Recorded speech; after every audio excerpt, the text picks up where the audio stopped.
There's a place on the edge of the world where sunlight struggles to pierce the canopy of towering trees. Locals call it the forest that never sleeps. It's not on any map. Only whispered warnings pass between those who dare live nearby. A cursed land, they say, a place where shadows have weight and time twists upon itself. The stories about it vary in detail but share a chilling core. No one who enters emerges the same. If they emerge at all, late one autumn evening, with a crimson sunset bleeding into the horizon, Emma, a 23-year-old journalist hungry for a story, parked her battered SUV on the dirt road leading to the forest. Her editor scoffed when she pitched a piece about urban legends. But Emma wasn't chasing a myth. She was chasing closure. Her brother, Liam, vanished in this very forest 5 years ago during a school trip. He was 12. A weathered old man leaned against a fence post nearby. His leathery skin stretched tight over hollow cheekbones. He watched her through milky, unfocused eyes, his voice like dried leaves crumbling in the wind. "Best you turn back now, girl," he rasped. "The trees ain't just alive. They remember. They'll know you're here for blood." Emma shivered but ignored him, clutching her flashlight tightly as she stepped onto the forest's edge. Crossing the boundary was like falling into a different world. The air was colder, thicker. The silence was suffocating, broken only by the occasional crack of unseen movement in the underbrush. Every step Emma took seemed to echo louder than it should, as though the forest itself was listening.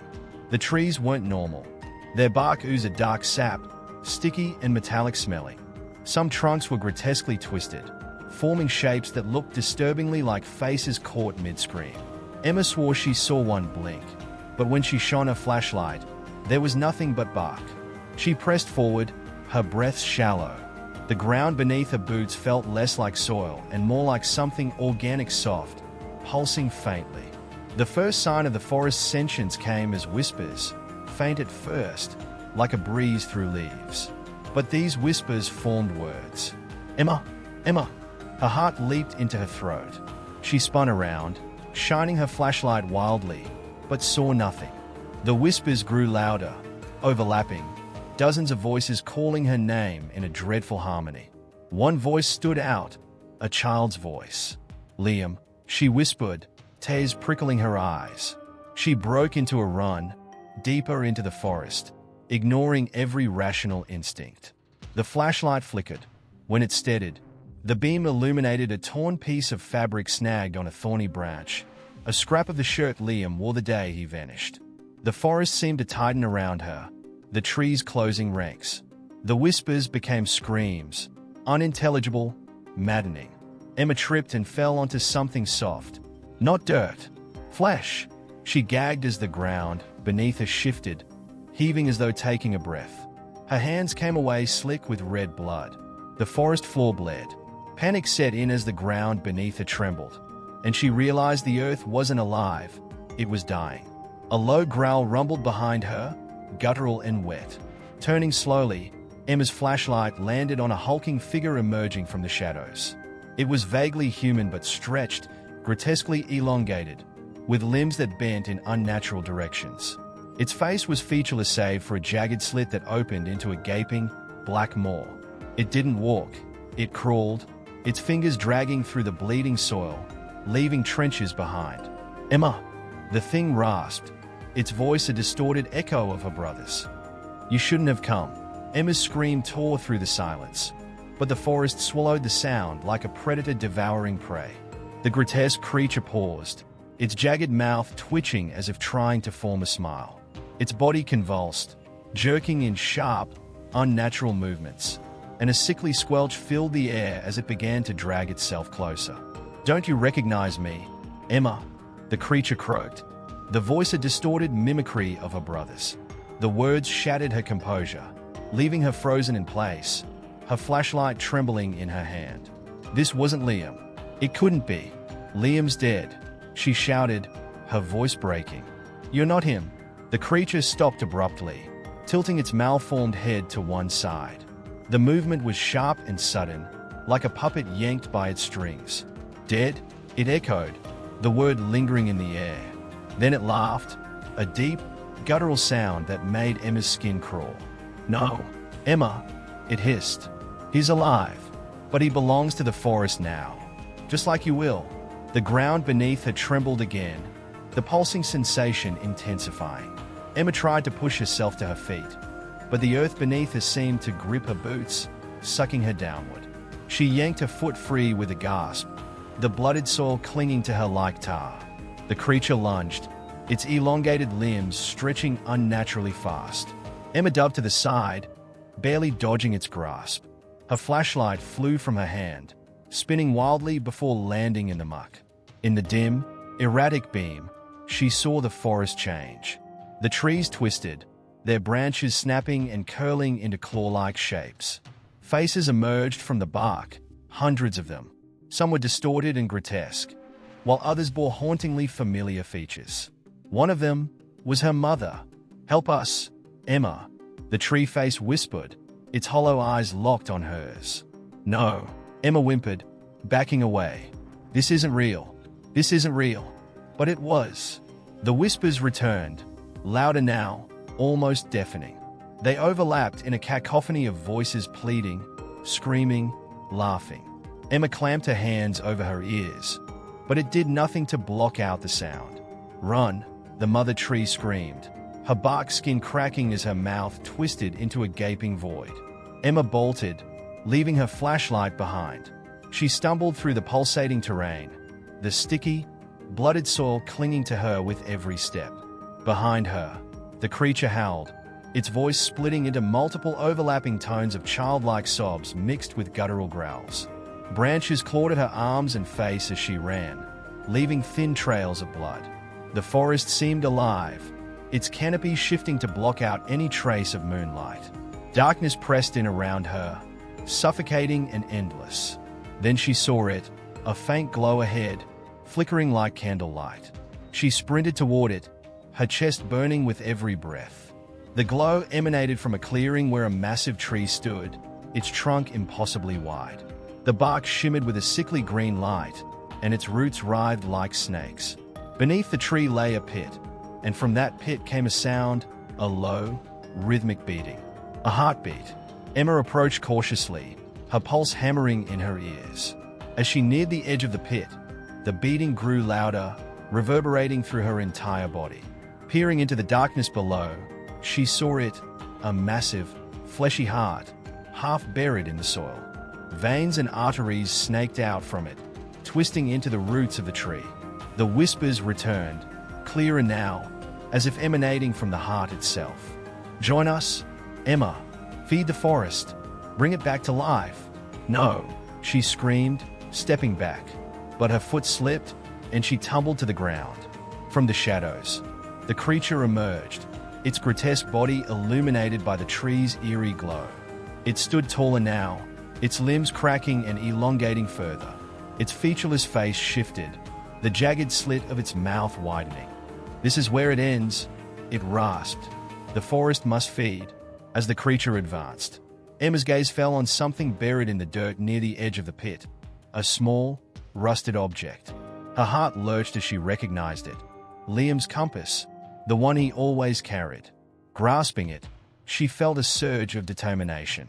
"Liam," she shouted, clutching the compass tightly. "If you're still here, fight it. Help me." For a moment, the forest seemed to pause. The creature faltered, its body shuddering violently. A strange, high-pitched wail escaped its maw, and its elongated limbs clawed at its own chest. "Emma," a voice whispered, softer now. It was Liam's voice, clear and untainted. The ground beneath her erupted, roots shooting upward like writhing serpents. They coiled around her legs and arms, dragging her toward the pit. Emma screamed, fighting against the pull, but the forest was too strong. The creature leaned closer, its slit mouth curling into a grotesque grin. "He can't save you," it hissed. "No one can." As the roots tightened their grip, Emma did the only thing she could. She drove the rusted compass into one of the roots. The reaction was immediate. The forest screamed a sound so loud and unnatural that it felt like it would split her skull. The roots recoiled, releasing her. The creature staggered back, its body convulsing as cracks began to form along its grotesque limbs. The forest was angry. Before Emma could catch her breath, the ground split open. From the pit emerged more figures of grotesque, twisted versions of people, their bodies malformed and eyes glowing faintly. They crawled toward her, their whispers turning into growls.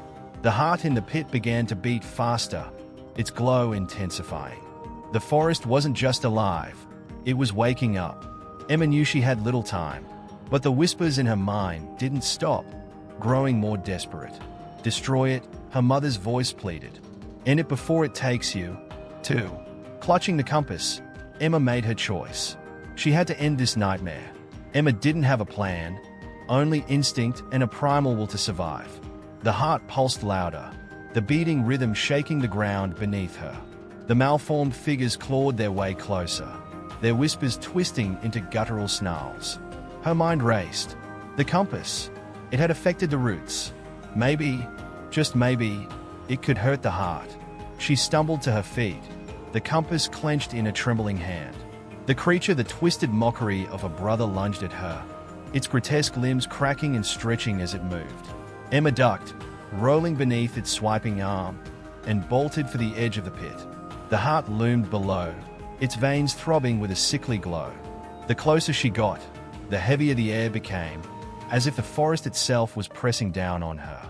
The figures shrieked behind her, their clawed hands reaching out. But Emma didn't stop. Liam, she screamed, her voice breaking. If you're in there, help me. For a moment, the air stilled. The forest seemed to hesitate, its whispers softening. The creature faltered, its body writhing as though caught in an internal battle. Emma, Liam's voice came again, faint but clear. You have to destroy it. Do it for me? Her heart shattered at the sound of his voice, but there was no time to grieve. She sprinted to the edge of the pit and hurled herself down. The pit reeked of decay, the air thick and suffocating. The fleshy heart throbbed before her, its veins pulsating with dark, viscous fluid. Emma climbed onto its surface, the sticky, wet texture clinging to her hands and knees. The whispers returned, louder and angrier now. You'll never escape, they hissed. You'll never win. Emma ignored them, raising the compass high. You've taken enough from me, she screamed. This ends now. She plunged the compass into the heart with all her strength. The effect was immediate. The heart convulsed violently, a torrent of black fluid spraying from the wound. The forest screamed, an unearthly sound that seemed to come from everywhere at once. The ground beneath her buckled and cracked, the roots writhing in agony. The malformed figures collapsed, their bodies disintegrating into ash.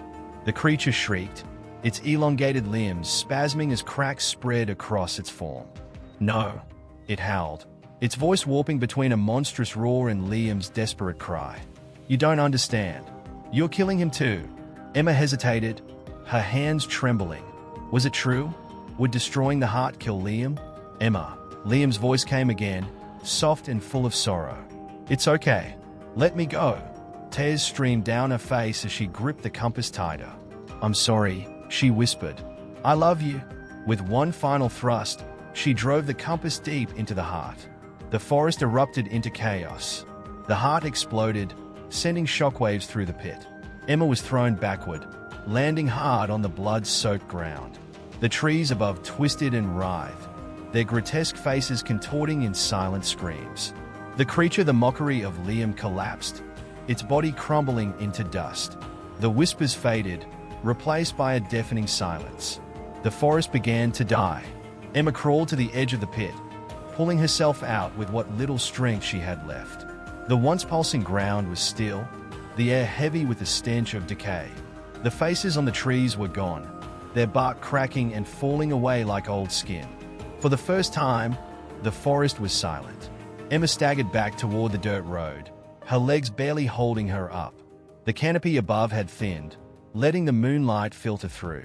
She glanced back once, expecting the forest to retaliate, but it didn't. The towering trees stood still, lifeless and cold. As she reached her SUV, the old man was there, leaning against the same fence post. His milky eyes followed her, and for the first time, he smiled a thin, knowing smile. You did it, he said softly. Didn't think you had it in you. Emma didn't respond. She climbed into her car, her hands shaking as she gripped the steering wheel. The weight of what she'd done, of who she'd lost, pressed down on her like a boulder. As she drove away, she swore she heard a faint voice on the wind. "Thank you, Emma." And then, silence.